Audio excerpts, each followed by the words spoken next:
അല്ലാഹുവിന്റെ റസൂലിന്റെ കലിമത്ത്, പരിശുദ്ധമായ വാചകം നിന്റെ ശരീരത്തിൽ നിന്റെ ജീവിതത്തിലൂടെ നീ ഒന്ന് പ്രാവർത്തികമാക്കി കാണിച്ചു കൊടുത്തപ്പോ അല്ലാഹുവിന്റെ ഹബീബിന്റെ ഖൽബിനെന്തൊരു സന്തോഷമാ.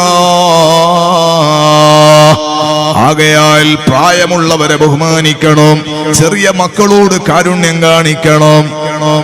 എല്ലാവരോടും അങ്ങനെയാണ്. പിന്നെ ഉമ്മാന്റെയും ബാപ്പന്റെയും കഥ പറയാനുണ്ടോ? അള്ളാഹു നമ്മളെ നന്നാക്കി തരട്ടെ.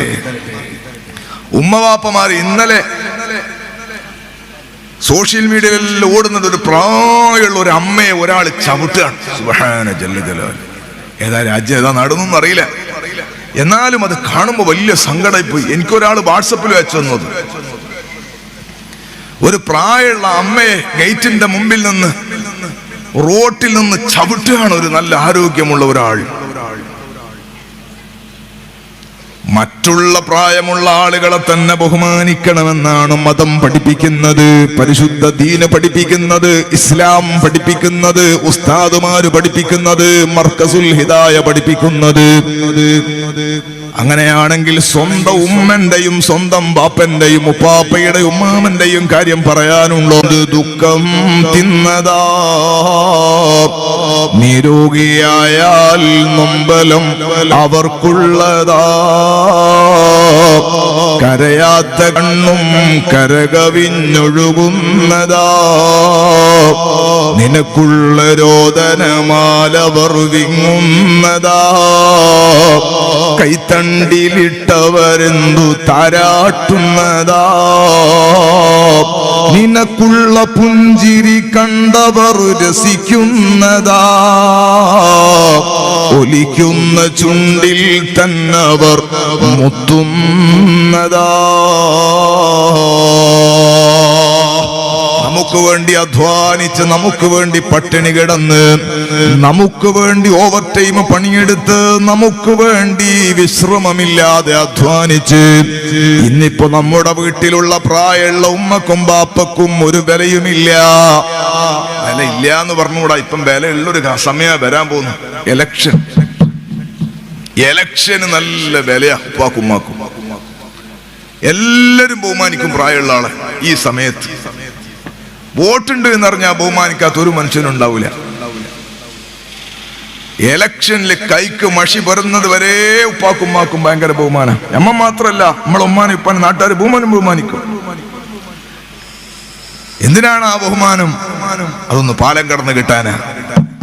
അതൊരു പാലമാണ്. ആ പാലം കടന്ന് കിട്ടാൻ വേണ്ടിയാണ് ഇപ്പൊ ഉപ്പാനെയും ഉമ്മാനെയും ബഹുമാനിക്കുന്നത്. ഉപ്പാപ്പയെയും ഉമ്മാമയെയും ഖബറിലേക്ക് കാലും നീട്ടിക്കിടക്കുന്ന 110 വയസ്സുള്ള ഉപ്പാക്ക് എന്തൊരു ബഹുമാനം. സുബ്ഹാന ജല്ല ജലാലു. എന്തൊരാദരവ്, എന്തൊരു സൽക്കാരം, എന്തൊരു താഴ്മയോടെയുള്ള സംസാരം. ആരും വന്നിട്ട് ഉപ്പാപ്പാന്റെ കുശലം അന്വേഷിക്കുകയാണ്, ഉപ്പാപ്പാന്റെ സുഖവിവരം അന്വേഷിക്കുകയാണ്. എത്രേ കാലമായി ഉപ്പാപ്പ കിടക്കുന്ന ഇതുവരെ വന്നു നോക്കിയില്ല.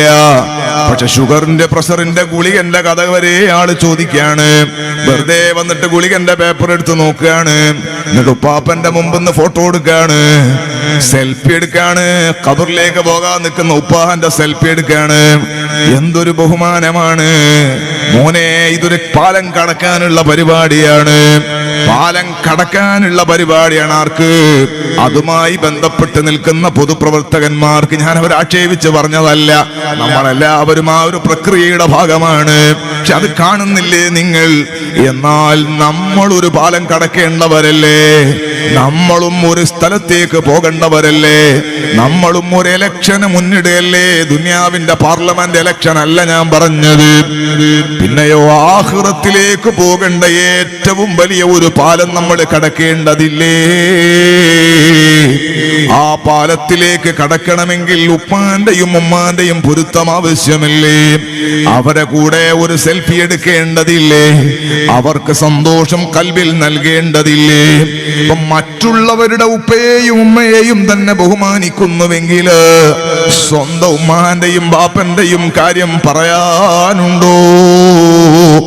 നിങ്ങൾ നല്ലോണം വിജയിച്ചിട്ടാണ് അങ്ങോട്ട് പോകുന്നത്. ആഖിറത്തിൽ എന്തൊരു സന്തോഷത്തിലാ നിങ്ങൾ നിൽക്കുന്നത്. നിങ്ങൾ ഭയങ്കര ഉഷാറുള്ള ആളായിരുന്നു അല്ലേ? പക്ഷെ സ്വർഗം തുറക്കാൻ പറ്റുന്നില്ല, സ്വർഗത്തിലേക്ക് എത്താൻ കഴിയുന്നില്ല. അൽ ജന്നത്തു തഹ്ത അഖ്ദാമിൽ ഉമ്മഹാത്ത്. മർകസുൽ ഹിദായയിൽ നിന്ന് പഠിക്കുന്ന അധ്യാപനങ്ങളിൽ പ്രധാനപ്പെട്ടതാണ്. ഉമ്മാന്റെ കാൽ കീഴിലാണ് സ്വർഗമെന്ന അധ്യാപനം പരിശുദ്ധ ഇസ്ലാമിന്റെ ക്ലാസ് ആണ്. മുത്തായ സ്വല്ലല്ലാഹു അലൈഹി വസല്ലമ തങ്ങളുടെ നബുവത്തിന്റെ നാവിൽ നിന്ന് വന്ന വചനങ്ങളാണ്. നീ എത്ര വലിയ പറക്കുന്നവനാണെങ്കിലും ഉമ്മാന്റെ പൊരുത്തല്ലാണ്ട് എനിക്ക് സ്വർഗം തുറന്നു കിട്ടൂല. മുഹമ്മദുർ റസൂലുള്ളാഹ്. ബാപ്പന്റെ സമ്മതം ഇല്ലാതെ നിനക്ക് സ്വർഗം കിട്ടൂല. അപ്പൊ ഉപ്പയെ ബഹുമാനിക്കണമെന്ന് പറയുന്ന ആശയം, ഉമ്മയെ ബഹുമാനിക്കണമെന്ന് പറയുന്ന ആശയം, ഉപ്പാന്റെയും ഉമ്മാന്റെയും ഒക്കെ കുടുംബക്കാരെ സ്നേഹിക്കണമെന്ന് പറയുന്ന ആശയം. ഒരാൾ വന്നിട്ട് അല്ലാഹുവിന്റെ ഹബീബ് സ്വല്ലല്ലാഹു അലൈഹി വസല്ലം തങ്ങളോട് ചോദിക്കുന്നുണ്ട്, എന്റെ വാപ്പ മരിച്ചുപോയി, ഇനി ഞാൻ എന്താണ് ചെയ്യേണ്ടത്? ബാപ്പന്റെ സ്നേഹിതന്മാരെ ചേർത്തു പിടിക്കുക. മുഹമ്മദുർ റസൂലുള്ളാഹ്. ബാപ്പന്റെ സ്നേഹിതന്മാരെ ചേർത്ത് പിടിക്കുക, അവരെ ബഹുമാനിക്കുക, അവർക്ക് നന്മകൾ ചെയ്തു കൊടുക്കുക. ബാപ്പയെ മാത്രല്ല, ബാപ്പന്റെ പ്രായമുള്ള ബാപ്പന്റെ കൂട്ടുകാരുണ്ട്, ആ കൂട്ടുകാരെ സ്നേഹിക്കണം. ബാപ്പയെ ബഹുമാനിക്കണ പോലെ അവരെ ബഹുമാനിക്കണമെന്ന് ഇസ്ലാം എന്ന് പറയുന്ന മതത്തിന്റെ സൗന്ദര്യമാണ് ഞാൻ പറഞ്ഞു വന്നത്. ഉമ്മ മരിച്ചാൽ ഉമ്മാന്റെ ചങ്ങാതിമാരുണ്ടാകും, ഉമ്മാന്റെ പ്രായമുള്ള മറ്റു ഉമ്മമാരുണ്ടാകും. അവരെ സ്നേഹിക്കണേ, അവരെ ബഹുമാനിക്കണേ, അവരെയും ആദരിക്കണേ. പരിശുദ്ധ മുഹമ്മദുർ റസൂലുള്ളാഹ്. അയൽവാസികളോടുള്ള കാരുണ്യമാണ് ഇസ്ലാമിന്റെ തത്വം. പരസ്പരമുള്ള സ്നേഹമാണ്, കാരുണ്യമാണ്. അയൽവാസികൾ എന്ന് പറയുന്ന നേരത്തെ ഞാൻ പറഞ്ഞതുപോലെ അത് മുസ്ലിമാകാം, അല്ലാത്തവരാകാം, ആരായാലും 40 വീട് ചുറ്റളവിൽ നിന്റെ അയൽവാസികളാണ്. അപ്പൊ ഒരു ഗ്രാമത്തിലുള്ള ഏകദേശം ആളുകളും പരസ്പരം അയൽവാസികളാണ്. ഒരു നാട്ടിൽ ശാന്തി ഉണ്ടാകാനും സമാധാനമുണ്ടാകാനും, ഒരു നാട്ടിൽ നന്മ പൂത്തുലയാനും ഇതിനേക്കാൾ വലിയ ആഹ്വാനം വേറെയുണ്ടോ? അക്രിം ജാറക വലൗ കാന കാഫിറാ. അയൽവാസിയെ ബഹുമാനിക്കണേ മുസ്ലിമല്ലെങ്കിലും എന്ന് സയ്യിദുനാ മുഹമ്മദുർ റസൂലുള്ളാഹ് സ്വല്ലല്ലാഹു അലൈഹി വസല്ലം. മുസ്ലിമായ മനുഷ്യന്റെ വീട്, മുസ്ലിം പോക്കറ്റ് എപ്പോഴും കുറച്ച് പൈസ കൂടും. മുസ്ലിങ്ങൾ കൂടുതൽ താമസിക്കുന്ന സ്ഥലത്തിന് വില കൂടുതലാണ്. അത് പൈസക്കാർ കൂടുതലായത് കൊണ്ടല്ല, മറിച്ച് ഒരു വക്കീൽ എഴുതിയത് ഞാൻ ഇങ്ങനെ വായിക്കാണ്. കോഴിക്കോടുള്ള ഒരു വക്കീൽ, ഒരു ഹൈന്ദവ സുഹൃത്ത്, അയാൾ എഴുതിയത് തന്നെ ഞാൻ ഓർമ്മയില്ല, അയാളെ പേരെനിക്ക് ഓർമ്മയില്ല, മുമ്പ് ഞാൻ വായിച്ചിട്ടുണ്ട്. അയാൾ പറയുന്നത് അറിയോ, അദ്ദേഹം കുറെ നാടുകൾ ഇങ്ങനെ പഠിച്ചിട്ട് പറയാണ്, ഈ മുസ്ലിങ്ങൾ താമസിക്കുന്ന സ്ഥലത്തിന് വില കൂടുതൽ. എന്താ കാരണം? മുസ്ലിങ്ങളുള്ള സ്ഥലത്തേക്ക് അവരുടെ അയൽവാസികളായി പോകാൻ എല്ലാവരും ശ്രമിക്കുന്നു എന്നാണ് ഇതിന്റെ കാരണം പറഞ്ഞത്. എന്തുകൊണ്ട്?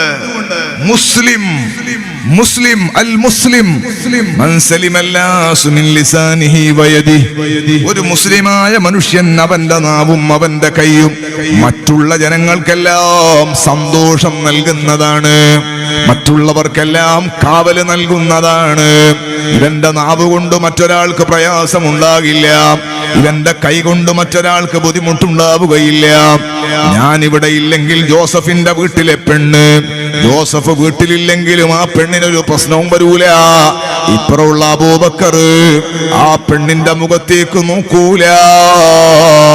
അൽ ഐനാനി ദിനാഹുമൻ നദർ മുഹമ്മദുർ റസൂലുള്ളാഹ്. അന്യ പെണ്ണിന്റെ മുഖത്തേക്ക് നോക്കുന്നത് കണ്ണിന്റെ വ്യഭിചാരമാണെന്ന് മുഹമ്മദുർ റസൂലുള്ളാഹ് സ്വല്ലല്ലാഹു അലൈഹി വസല്ലം. അതുകൊണ്ട് ആ സഹോദരങ്ങളെ, നാർക്കോട്ടിക് ജിഹാദ്, ലവ് ജിഹാദ്, ആവശ്യമില്ലാത്ത കുറെ പദപ്രയോഗങ്ങൾ ചിലരും നടത്തുകയും ഈ സമുദായത്തിന്റെ മേലെ വെച്ച് കെട്ടാൻ വേണ്ടിയിട്ട് ശ്രമം നടത്തുകയും ചെയ്തപ്പോൾ ഈ രാജ്യത്തുള്ള, ഈ നാട്ടിലുള്ള ജനങ്ങൾ, മതേതര ചിന്തയുള്ള മനുഷ്യർ, പച്ച മനുഷ്യർ എന്തുകൊണ്ടാണത് പുറങ്കാലുകൊണ്ട് തട്ടിക്കളഞ്ഞത്? സകലർക്കും അറിയാം, മുസ്ലിം എന്ന് പറയുന്നത് ഒരു ഒരിക്കലും പ്രേമവിവാഹത്തെ പ്രോത്സാഹിപ്പിക്കുന്ന മതമല്ല. പ്രേമിക്കണമെങ്കിൽ അന്യ പെണ്ണിന്റെ മുഖത്തേക്ക് നോക്കണ്ടേ? നോക്കുന്ന വേലിക്കെട്ട് തന്നെ ആദ്യം കെട്ടി ഭദ്രമാക്കി